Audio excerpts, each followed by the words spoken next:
this meeting of the Mitchell City Council to order, and I will read this statement that is required. This meeting of the Mitchell City Council is being live streamed. The meeting is also being recorded and will be archived on the city's YouTube channel and a link added to the website.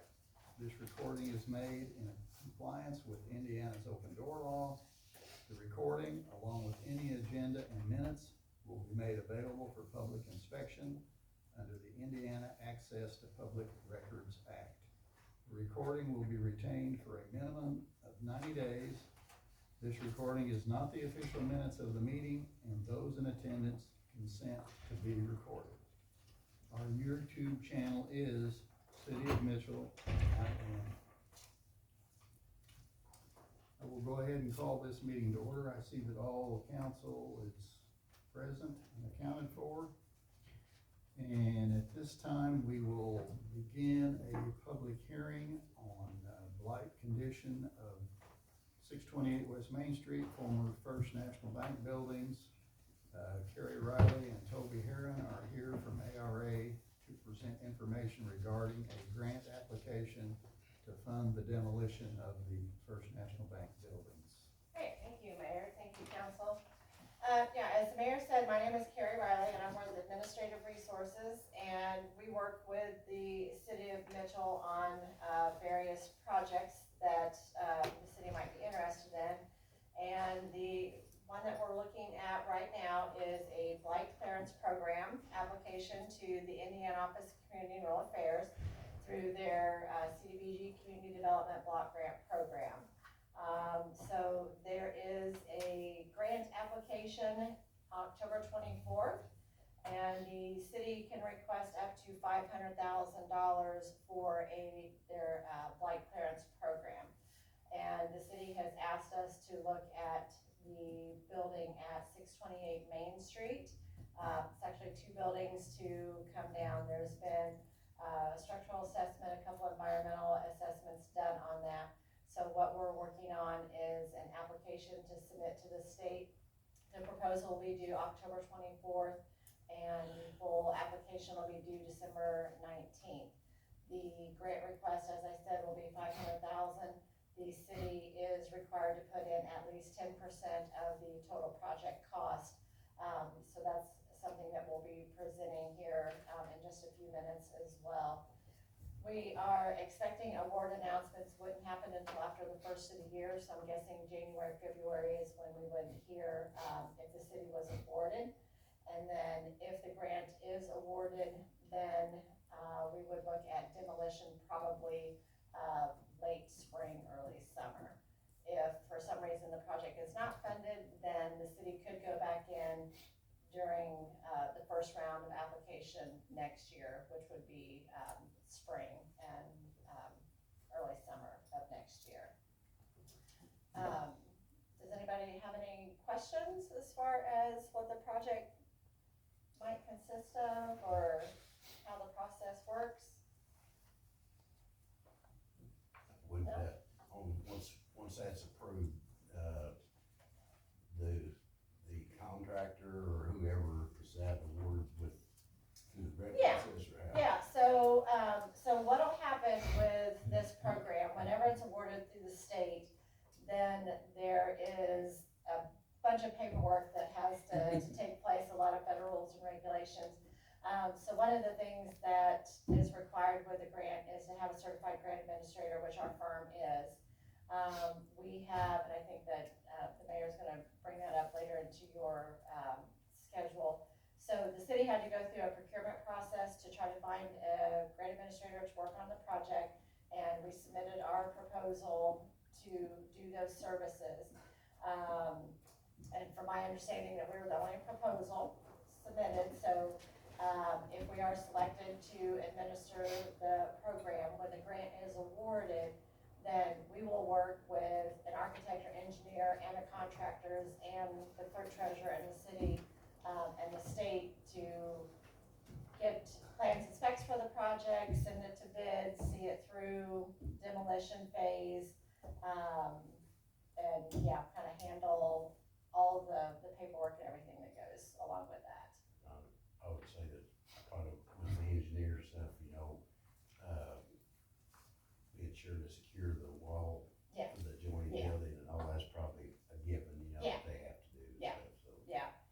Yeah, I can't speak to that, that's not my expertise at all. But yeah, there's already been, a structural engineer, a couple of them have already looked at it. But yeah, obviously, whenever we get into, when it's awarded, then that engineer, they will draw up the plans and specs and everything will be taken into consideration for that. So it's good that these two buildings are on an end. We don't have, buildings on either side, but yeah, it would definitely make sure that existing building next to it is still structurally sound, absolutely. Sounds good. So for the 500,000 grant, we are on the hook for 10%. Yeah, so. What happens if the bid that comes in is 750,000? Well, then the city would have to come up with more money if they decided to go forward with the program. So yeah, one of the things kind of moving on, from this meeting, we've got two resolutions that I'm gonna ask, the council to approve.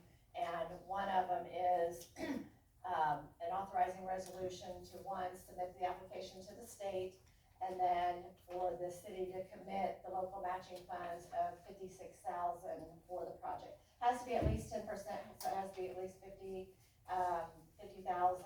but it has to be 10% of the total project cost, so it's gotta be at least 55 to 56,000.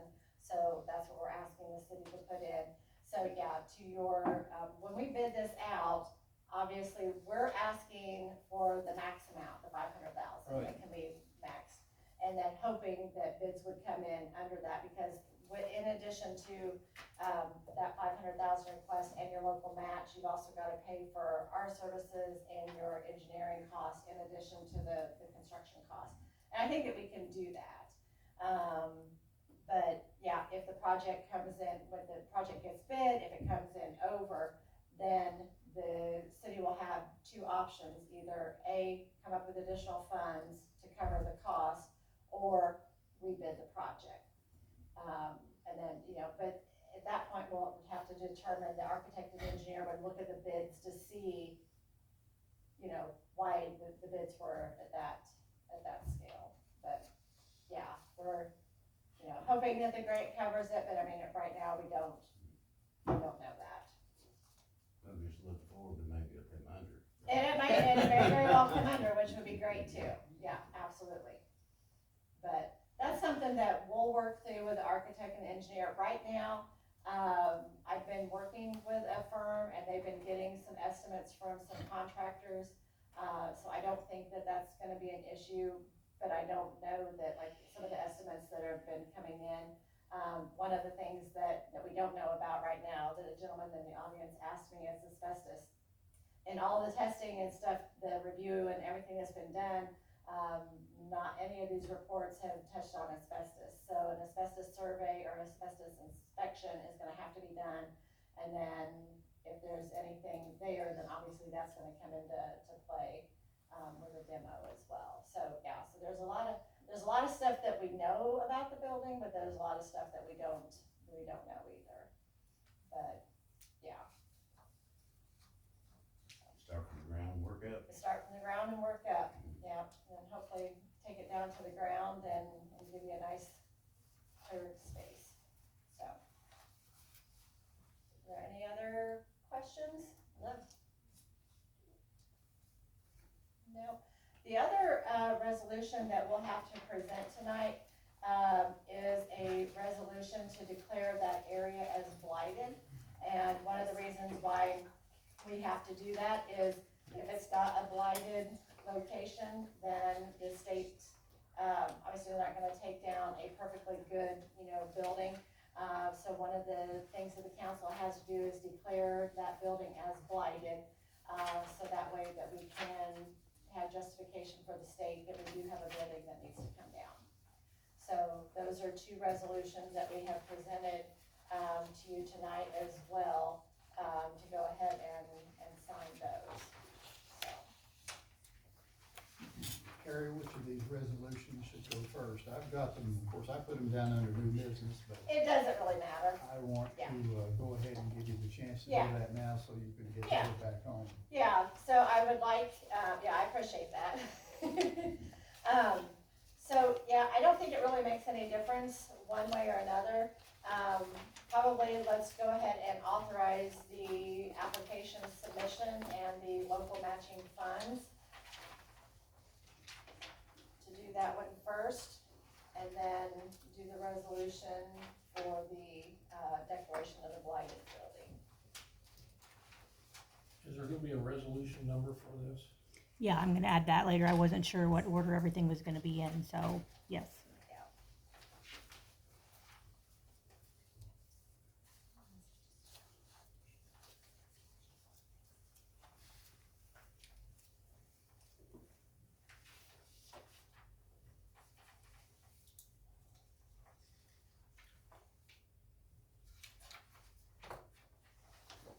I make a motion that the city move on, with a resolution to, commit $56,000, for this grant, to have the 628 address on Main Street demolished.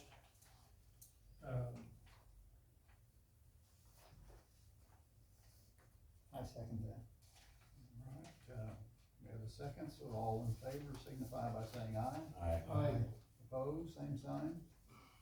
All right, that resolution has passed.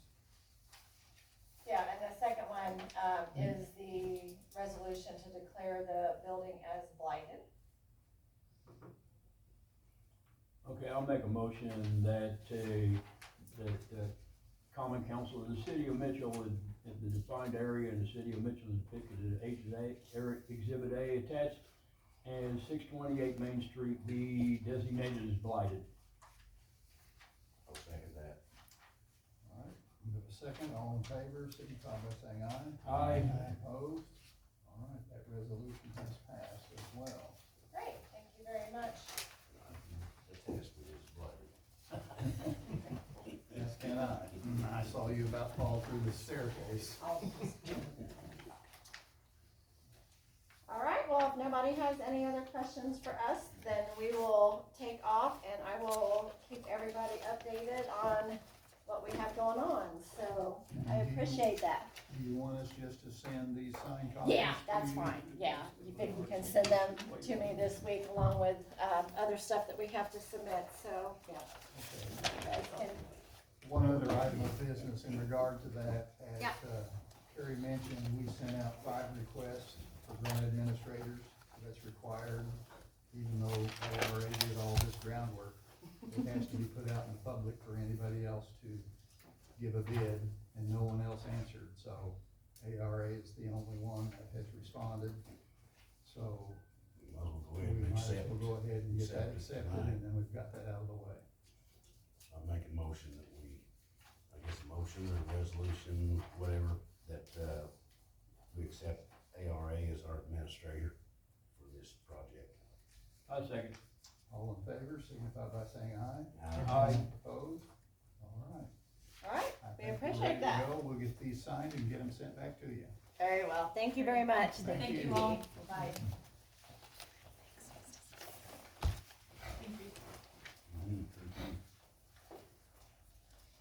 All right, we have another public hearing, which I didn't get it on the agenda, but we're gonna have it just the same. And that is on the raising of the rates on the trash fees. We had a first reading on it the last meeting. If you recall, it is $1 per customer beginning in 2026 will be the increase. The only other change is the fact that any resident that lives outside city limits that gets city trash pickup will have a surcharge of $5 added to their bill, since they do not pay city property tax. So, is there any discussion regarding that or any questions?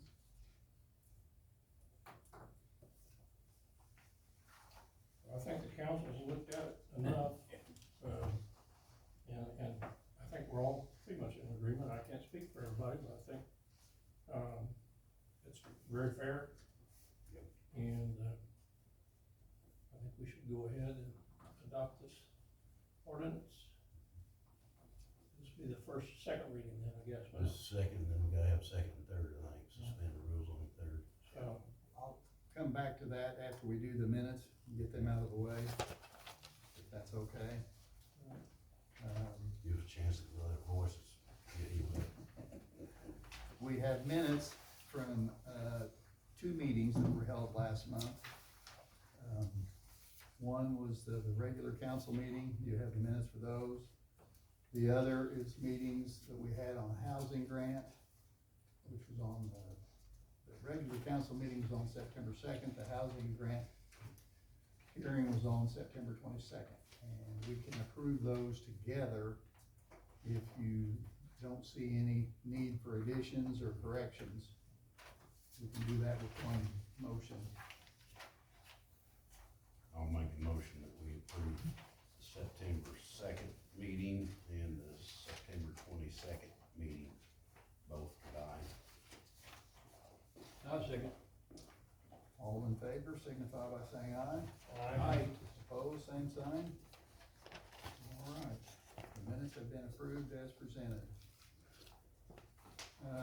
Next up, I've got the 2026 budget approval, which was presented last month.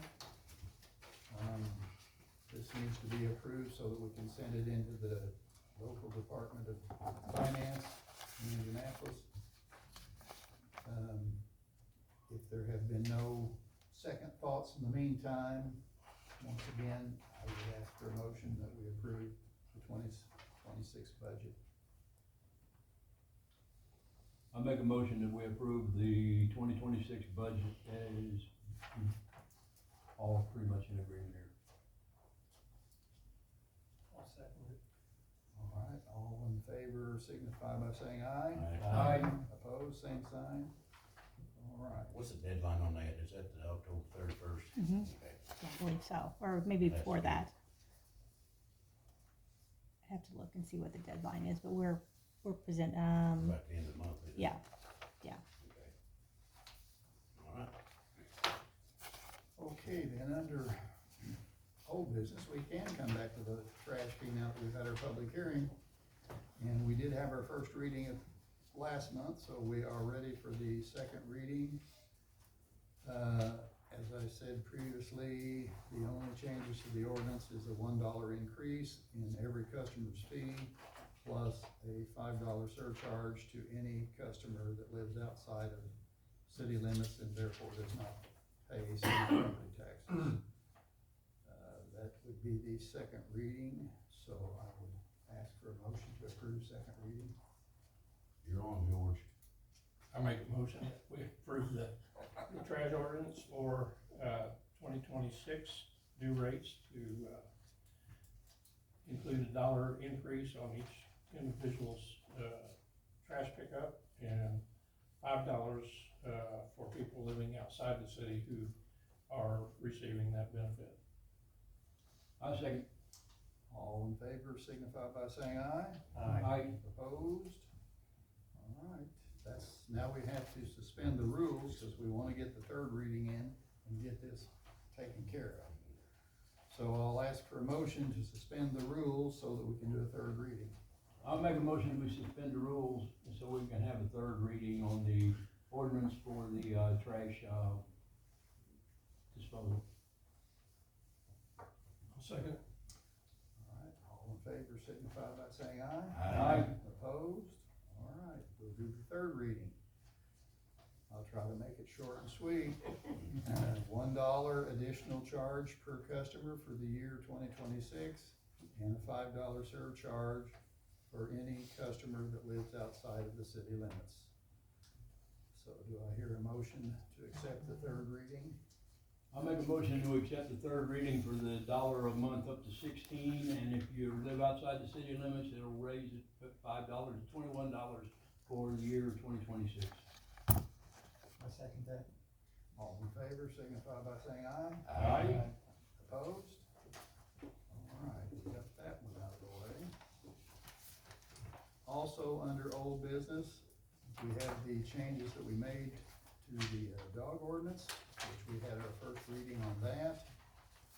Primary changes were we added electric ground fence systems were acceptable as a type of fencing. And the other major change was an animal is prohibited from being secured on a tie-out chain, cable, or rope for more than 2 consecutive hours. So we are ready for the second reading on that. Actually, we're ready for the vote on that second reading. I'll make a motion that we accept the, amendments here to the dog bill. And as all that we said, all dogs will be kept under restraint with the changes for the electric fences, and that the animals cannot be chained up outside any more than 2 hours at a time. Seconded. All right, having a second, all in favor signify by saying aye. Aye. Opposed? All right, second reading carries. Once again, we need to suspend the rules so we can get the third reading done. So I'll ask for a motion to suspend the rules for third reading. I'll make a motion that we suspend the rules for the third reading. As Chris mentioned, amendments have been listed, including the, invisible fence and the tie-out chain restrictions. I second. All right, all in favor signify by saying aye. Aye. Opposed? Okay. So that gets us to third reading. Once again, the idea is that electric fencing is acceptable, and that also animals cannot be secured on a tie-out chain or cable for more than 2 hours at a time. So I'll ask for a motion on that. I make a motion that the proper restraint required by the City of Mitchell Code is amended to, will now be able to have wireless fences, and no animals will be chained up any longer than 2 hours at a time. I second that.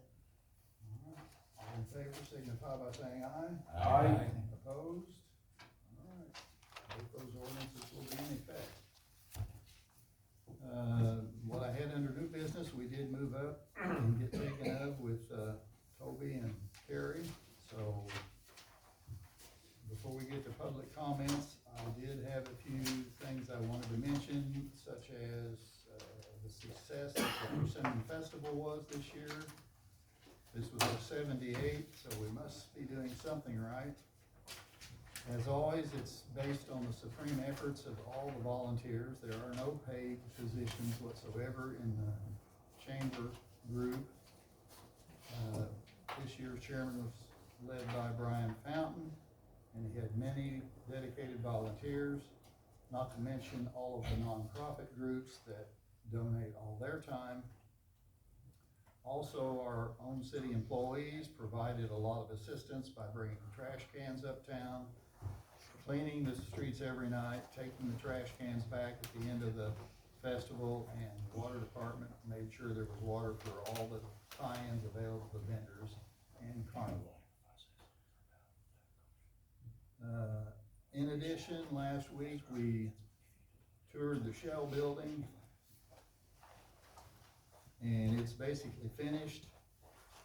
We do have a company that has signed a letter of intent that they are interested in it. It would be a supplier to Heidelberg. They're strictly waiting on Heidelberg to sign the contract. Once the contract's signed, they're actually gonna have a third party buy the building because they'd rather be a leaser. But when that's done, it should create 25 jobs, and they will expand the 50,000 square foot building. That's not near as much room as they need. So, very hopeful about that, and hopefully it gets done within the next 90-day period. But we've been working on that since I got in office. And at that time, they were gonna build an all-new facility on the south side of Dock Hamilton. But now that the Shell building's there, they've kind of changed their minds. They'd rather go there. Either way, they'd be inside city limits, and we would get the benefit of not only jobs, but increased revenue from property taxes. So it it'd be a good thing, either way they go. And we gotta put a bug in the ear and redevelopment, Orange County redevelopment. You know, if they get this one sold pretty quick and everything, maybe build a building across the street, another shell building possible. So, the bug's in their ear, so see where it goes. Anything else to come? Let's see, public comments? Hey, Don, can I say something? Sure. I don't know how many people know this, but we have a police officer that really went above and beyond not too long ago. Out here at the recycling center, a lady apparently had a heart attack. And, Cody Grogan was on duty, and he was there within minutes and performed chest compressions on her and basically saved her life. That's what the EMT said. What was his Yeah, name? Cody Grogan. Cody Grogan. And I think he needs to be You should somehow be commended. commended. Yeah, I was, that That's- information hadn't even got back to me. I wasn't Yeah. aware of that. When did I that heard- happen? You know, I gotta go back and look at the date. he even went so far as to escorted the ambulance over to the hospital. You know, I mean, he just, everybody that was there and was involved in it could not say enough about him. You know, so, Well, he's definitely to be highly Fine young commended man. for that. Get some kind of accommodation. it's, you know, Yeah, it's in the works. I just wanted to say that, you know, and I asked Troy if it's okay if I brought it up, cause I didn't wanna step on anybody's toes, but it was, once I heard it, it's like, oh, that young man, Well, man, he did something extraordinary. it's good, it's part of the public record now that, it should be. Mhm. I've heard a lot of good reports around town about our police department, which makes you feel good. Yes, it does. Anything else before the council? Was there? No, I don't Nobody see it. signed up, okay. Then I'll ask for a motion to adjourn. I'll make a motion, we adjourn. A second. And don't leave. Thank you. Got a sign paper. Thank you, Larry. No, we've already adjourned now. Who did the second on that? Who did the second on that? I did. Okay, thank you. Yep. It's gonna be.